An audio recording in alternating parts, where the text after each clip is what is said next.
Hello students, welcome back to our YouTube channel Lemon Life Science Academy. आपका हमारे channel Lemon Life Science Academy पे स्वागत है। आज हम इस लेक्चर में बात करेंगे वाइस फेलोशिप फॉर पीएचडी। तो जो ये वाइस फेलोशिप है पीएचडी के लिए, उसके बारे में हम बात करेंगे कि उसका एलिजिबिलिटी क्राइटेरिया क्या है, कौन कौन से डिसिप्लिन में आप अप्लाई कर सकते हैं और उसके लिए क्या क्या प्रोसीजर होता है। तो जो वाइस फेलोशिप है, उसको वाइस का जो फुल फॉर्म है उसको बोलते हैं women in science and engineering. Vice means women in science and engineering fellowship for PhD. तो बेसिकली ये जो फेलोशिप है वो बेसिकली वोमेन्स के लिए है जो पीएचडी करना चाहते हैं या कर रहे हैं, उनको कोई फेलोशिप नहीं है। तो आइए हम देखते हैं इसके बारे में डिटेल में। ये हमारा वेबसाइट है। जब आप सर्च करेंगे वाइस फेलोशिप फॉर पीएचडी तो वेबसाइट खुल के ओपन होता है। तो ये हमारा जो वेबसाइट है इसके बारे में पूरा दिया हुआ है। तो हम देखते हैं one by one.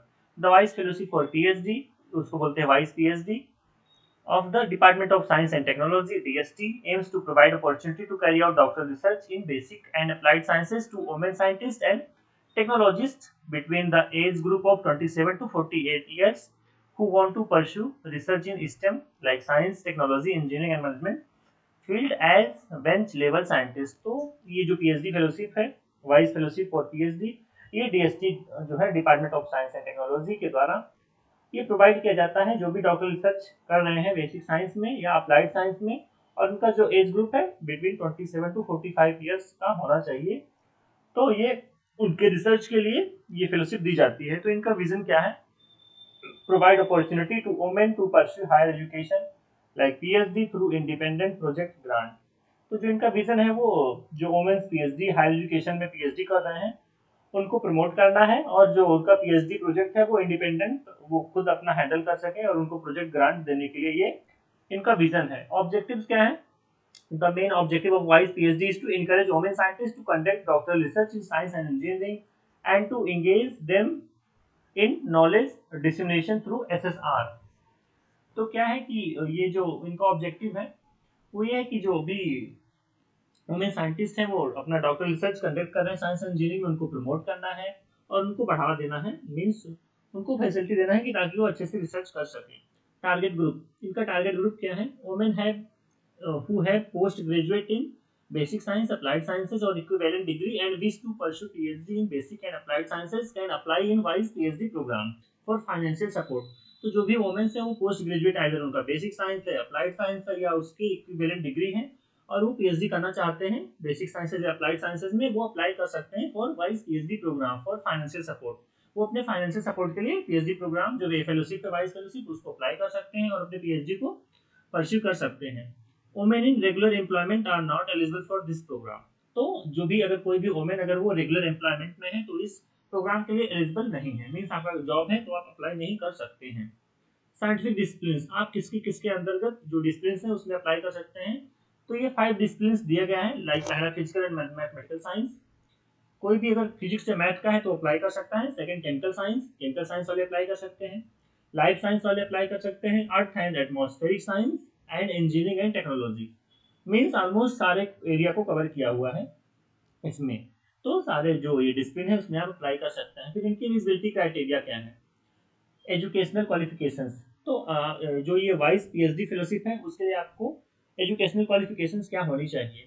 Women scientist having post graduate degree in basics और अप्लाइड साइंसेज और equivalent degree like MPhil, MTech, MPharm etcetera और बीटेक आर एलिजिबल फॉर वाइस पीएचडी फेलोशिप। तो अगर आपका एमफिल है, आइदर एमटेक या एमफार्मा या एमएससी या बीटेक है, 4 ईयर डिग्री, अप्लाई कर सकते हैं आप पीएचडी वाइस फेलोशिप के लिए। तो मीन्स अगर आपका मास्टर्स वगैरह है, वोमेन्स जो भी हैं वो अप्लाइड साइंस, बेसिक साइंस और रिलेटेड बायोलॉजिकल साइंस या रिलेटेड डिग्री है तो अप्लाई कर सकते हैं, वो एलिजिबल है वाइस पीएचडी फेलोशिप के लिए। एज जो है वो 27 ईयर्स मिनिमम और मैक्सिमम 45 ईयर्स इन्होंने दे रखा है। और जो रिलैक्सेशन है 3 ईयर्स फॉर SC/ST कैंडिडेट्स और जो भी है वो इन्होंने दे रखा है। Women scientist less than 27 years of age are not eligible. तो इसमें ये दे रखा है कि जिनका 27 साल से एज कम है, 27 ईयर्स से, वो अप्लाई नहीं कर सकते हैं। Cut off date for age calculation would be the date of submission of वाइस पीएचडी एप्लीकेशन। तो इसमें दिया है कि जब आप एप्लीकेशन को अप्लाई करेंगे तब से आपका जो डेट ऑफ बर्थ है वो कंसिडर होगा। तो अगर आपका एज 27 साल से कम है तो आप अप्लाई नहीं कर सकते हैं, और आपका अगर एज 27 साल से 45 लाइक 27 से 45 एज के मतलब एज है उसके बीच में तो आप अप्लाई कर सकते हैं। Who can apply? Unemployed women who want to pursue PhD can apply for fellowship under WISE PhD। जो भी कोई भी वोमेन है, अगर उनको कोई जॉब या कोई एम्प्लॉयमेंट नहीं है और वो पीएचडी करना चाहते हैं, और तो वो अप्लाई कर सकते हैं पीएचडी फेलोशिप के लिए। This programme is open for both candidate like those who have not registered as well as who have already registered for PhD. Means अगर आप पीएचडी के लिए अप्लाई कर चुके हैं, रजिस्टर हो चुके हैं, या आप अगर रजिस्टर नहीं हुए हैं, मींस दोनों लोग अप्लाई कर सकते हैं। जो रजिस्टर्ड है वो भी, जो रजिस्टर्ड नहीं है वो भी अप्लाई कर सकते हैं। But not availing fellowship from any sources.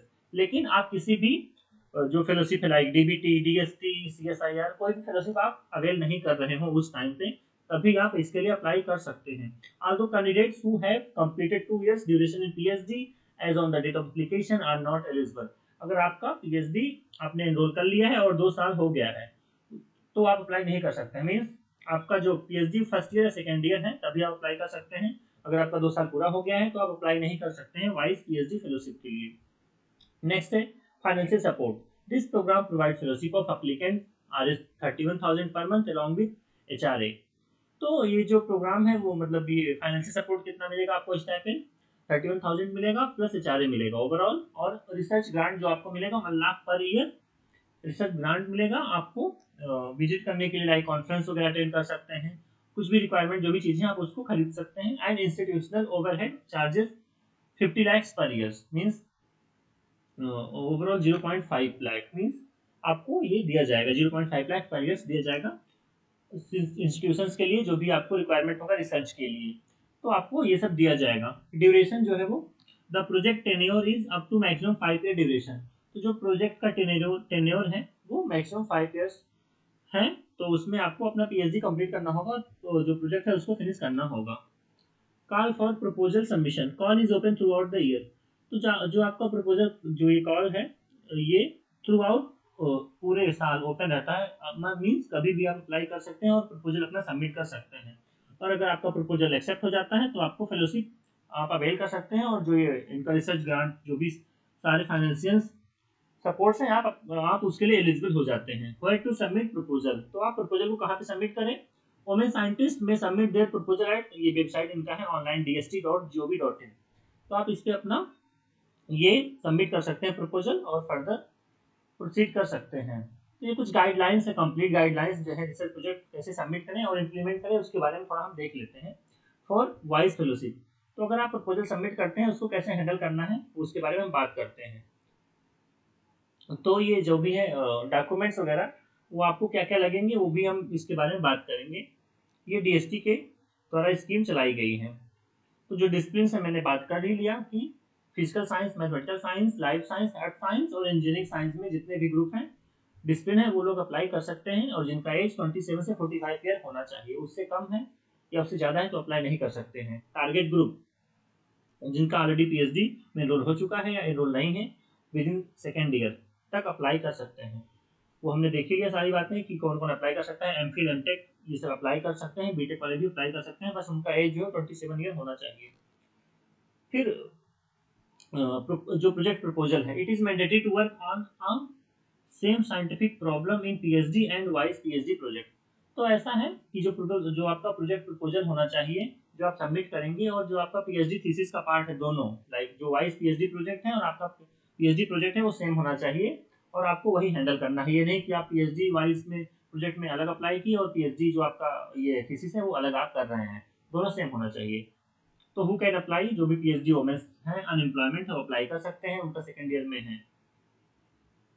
ये जो डीएसटी का पोर्टल है, when and where to apply, the call for submission of new proposal under vice fellowship for PhD shall remain open throughout the year at DSTEMS portal. तो पूरा means पूरे साल throughout the year ये open रहता है। आप कभी भी अपना जो प्रोजेक्ट प्रपोजल है या वाइस फेलोशिप आप पीएचडी के लिए सबमिट कर सकते हैं।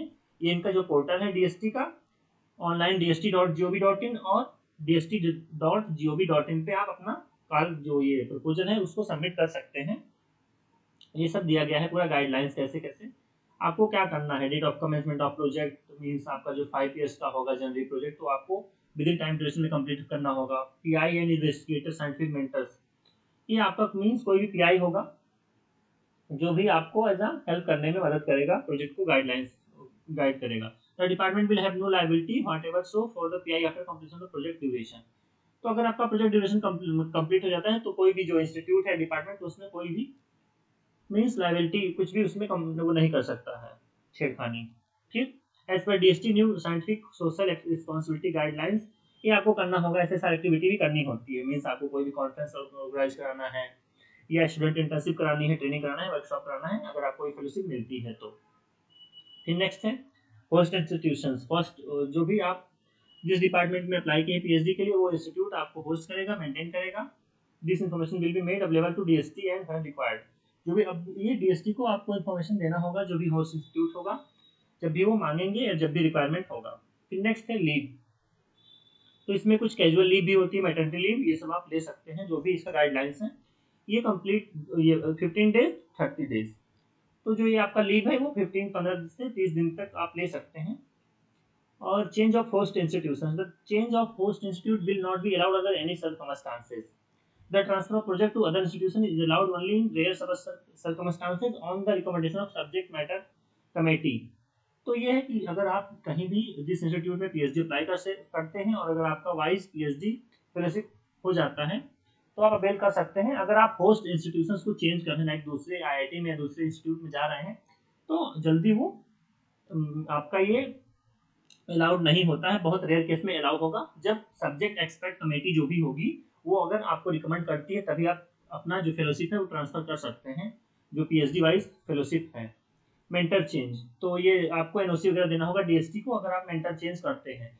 In any case mentor can't be change without DST approval. अगर डीएसटी अप्रूव नहीं करता है तो अपने मेंटर्स या पीएचडी सुपरवाइजर को चेंज नहीं कर सकते हैं। Extension of project fellowship will also not be given for extended duration.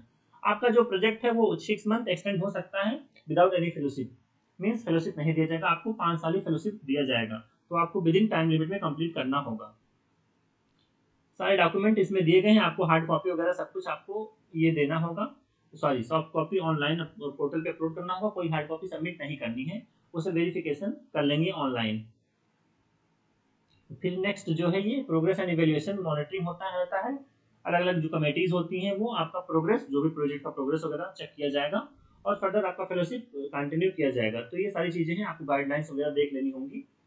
तो ये पूरा पेज जो ये इंफॉर्मेशन ब्राउजर है अपने हम लिंक डिस्क्रिप्शन बॉक्स में अटैच कर देंगे, आप इसको गो थ्रू कर लें, उसके बाद अप्लाई करें और जो भी रिक्वायरमेंट डॉक्यूमेंट है उसको अटैच करना ना भूलें। तो आई होप ये जो वीडियो है जो वाइस फेलोशिप फॉर पीएचडी, ये वुमेन्स के लिए, स्पेशली गर्ल्स के लिए काफ़ी हेल्पफुल रहा होगा। और ऐसी बहुत सारी वीडियो पाने के लिए आप हमारे चैनल को शेयर कर सकते हैं, सब्सक्राइब कर सकते हैं और अपने दोस्तों के साथ भी शेयर कर सकते हैं। और don't forget to share, subscribe bell icon academy. Thank you guys.